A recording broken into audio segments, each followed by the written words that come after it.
De 12:20 a 14, Hoy por Hoy Vega Baja, en Radio Orihuela, Cadena SER.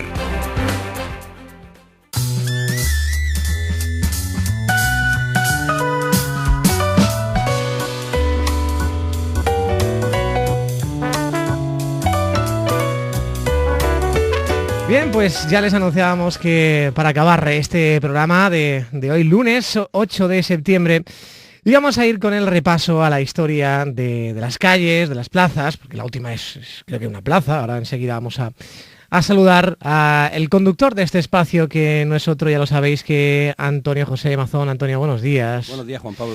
Y bueno, vamos ya, porque después del parón veraniego, yo no me acuerdo la última vez que tuvimos, que fue en junio. En junio sí, porque luego tuvimos moros, luego fue agosto, que dábamos descanso a muchos de nuestros colaboradores. Creo recordar que en el último programa nos quedábamos en Santa Lucía. Así fue. Y enlazando con el programa de junio, hoy vamos a hablar de 3 calles, cuyos vecinos, hasta bien entrado el siglo XIX, aparecen casi siempre revueltos en los padrones con los de la calle de Santa Lucía. ¿Y qué calles son esas? La plaza del Marqués de Rafal, la calle de Soleres y un callejón fantasma que ya solo existe en la placa que le da nombre, el de Emilio Bregante Palazón. Pues cuando quieras, vamos a arrancar ya con este repaso. Bien, vamos a comenzar con la de Soleres.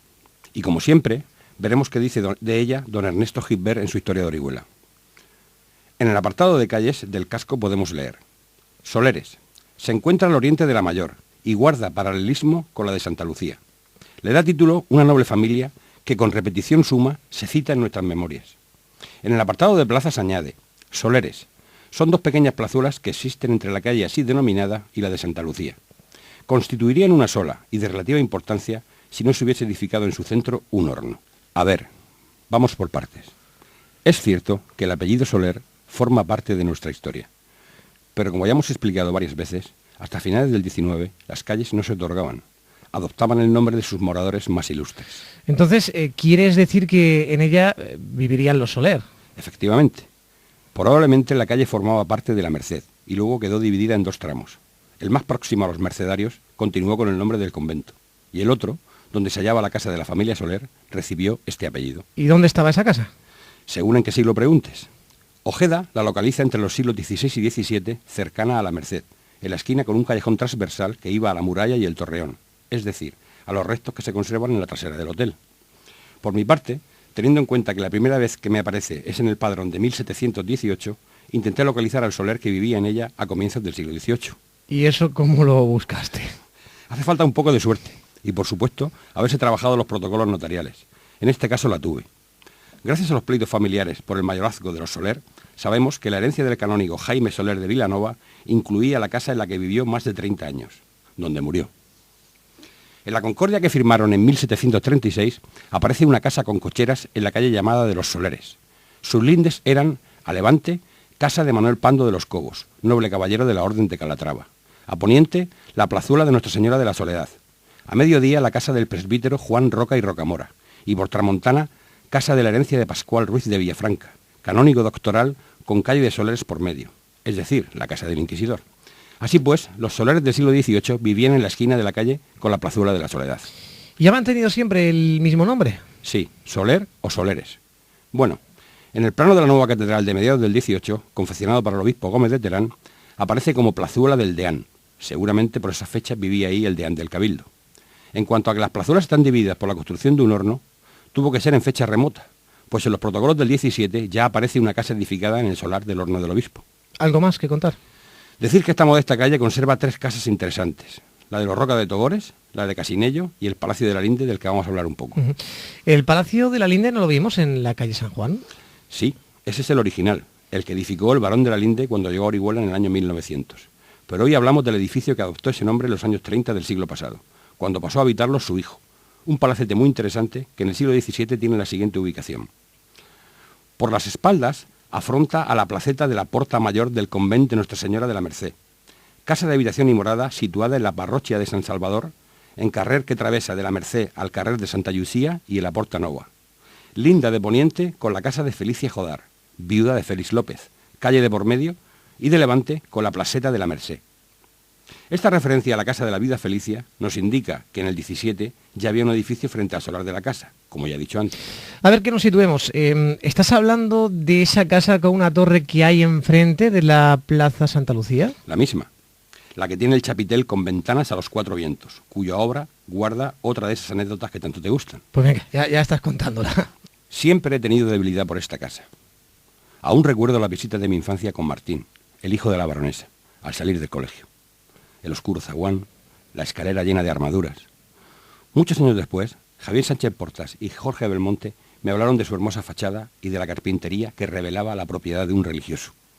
Con el tiempo, fui localizando las ventas, los censos y una curiosa concordia. Con estos materiales espero hacer un trabajo monográfico, pero de momento voy a adelantar un resumen. Javier tenía razón. La casa actual ha estado durante muchos años asociada al Cabildo Catedralicio. El edificio sobre el que fue construida, la vivienda actual, era del siglo XVI y perteneció a 2 canónigos diferentes. Llegó al XVIII muy deteriorada y cargada con 5 censos, uno del siglo XVI, 2 del XVII y 2 del XVIII, vendiéndose por el importe de la suma de los censos. ¿Qué significa eso de los censos? Que no lo he entendido. Que tenía hipotecas con diferentes conventos y su arrendamiento no cubría los 5 pagos anuales. Vamos, lo que se dice una herencia envenenada para los descendientes. Aquí entra en escena el doctor Ruiz, mayordomo del Cabildo, que se quedó con ella pagando solo la deuda censal de la vieja casa para construir este espectacular edificio en el primer tercio del siglo XVIII. La verdad es que sí que llama, ¿no?, la atención de esta casa y sobre todo la torre que tiene. Sí, el chapitel es muy bonito, pero a las vecinas no les gustó mucho. No entiendo, ¿por qué no les gustó? Según decían, por Levante, Poniente y Tramontana se podían registrar sus celdas y lugares internos, siendo contra derecho y muy perjudicial para su comunidad. Se podían registrar sus celdas. Sigo sin entender. A ver, explica. Es sencillo. Las monjas de Santa Lucía vieron peligrar su honra con ese espectacular mirador frente a su convento y decidieron convocar al dueño antes de recurrir a los tribunales. En la reja del coro de la iglesia se juntaron las reverendas madres Sor Gregoria, priora del convento, Sor Basilia, Sor Antonia, Sor Isabel y Sor Margarita, con un notario y 3 testigos. ¿Y qué pasó ahí? Que el doctor Ruiz consideró justos los reparos y aceptó que la ventana de Tramontana, es decir, la lindante con el convento, permaneciese cerrada de obra, dejando solo la forma. En cuanto a las de Levante y Poniente, debían comprobar que de ninguna forma pudiesen controlar el interior del convento, y si así fuera, condenarlas como la de Tramontana. Vaya, bueno, es normal, ¿no? Con las monjas de clausura. ¿Y eso fue para siempre? ¿Eso ocurrió así? Estas condiciones eran en tiempo presente y en días venideros. Por él, sus sucesores y futuros compradores de la casa, siempre que desde la torre se pudiese ver el interior del convento. Además, el remate no podía cambiar la forma de tejado a terrado llano. Si la continuación de la iglesia tapase la vista, quedaban autorizados a abrirlas de nuevo. Vaya historia curiosa. La verdad es que hay muchas veces, ¿no?, que hay anécdotas de estas que nos muestran mucha historia de las calles, de las plazas, de los viales de nuestro municipio. ¿Algo más cabría todavía exprimir de esta casa, aunque ya sabemos que tienes unos estudios bastante amplios sobre ella? Bueno, sí. Contar que la R que luce en el chapitel es del siglo XX. Se la pusieron en la década de 1910, cuando Piedad Roca de Togores, marquesa de Rubalcaba, se instaló en ella hasta que terminaron su palacio frente a Santiago, al que, por cierto, le traspasó algunas puertas de esta añeja casa. Qué interesante. ¿Y de qué hablamos ahora? Al salir de Santa Lucía, encontramos un solitario escudo colocado sobre sillares, cuyos cuarteles ostentan los apellidos Ruiz, Villafranca, Aledo y Soler. Está ahí para recordarnos que cerrando la plaza del Marqués de Rafal, de la que vamos a hablar seguidamente, existía un edificio de 3 pisos que ocupaba toda la manzana. Tenía 2 fachadas, la de Tramontana con salida a la Soledad y la de Mediodía con la calle de la Feria, separando las 2 plazuelas.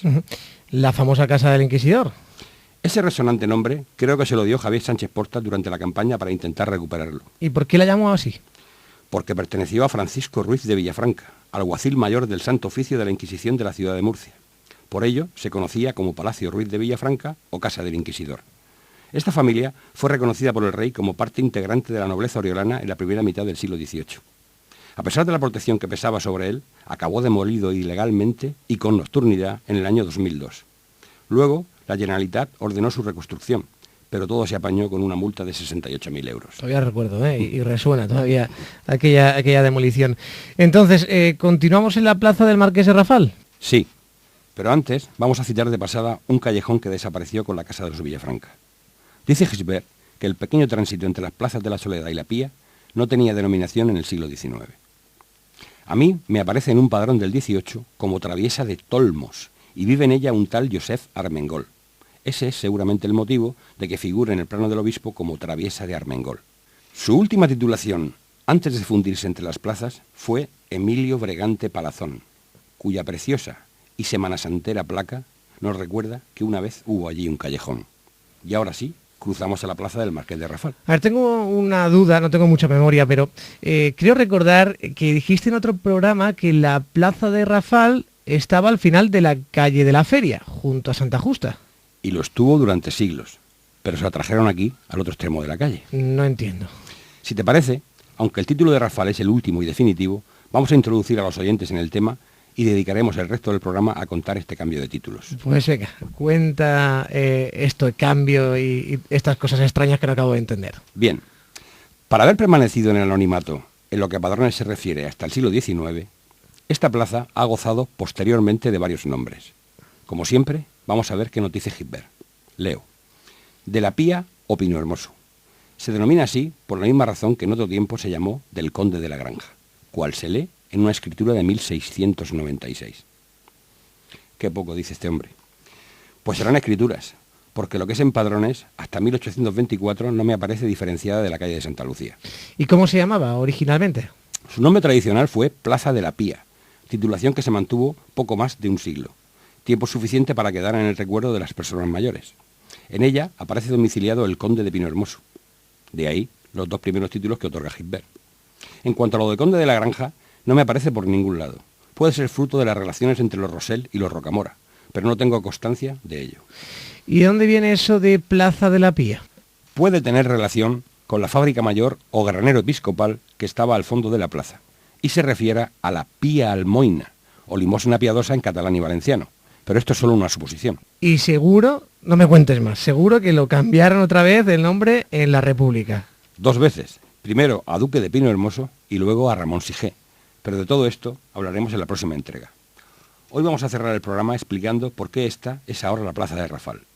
Todo empezó en el último cuarto del siglo XIX con la prematura muerte del hermano de María Isabel Manuel de Villena, 13ª marquesa de Rafal. Esta señora acumuló en su persona muchos títulos y 2 grandezas de España. Al crecer sus hijos, fue repartiendo títulos. Cedió a su hija Isabel el marquesado de Puebla de Rocamora y a María Josefa el condado de la Granja.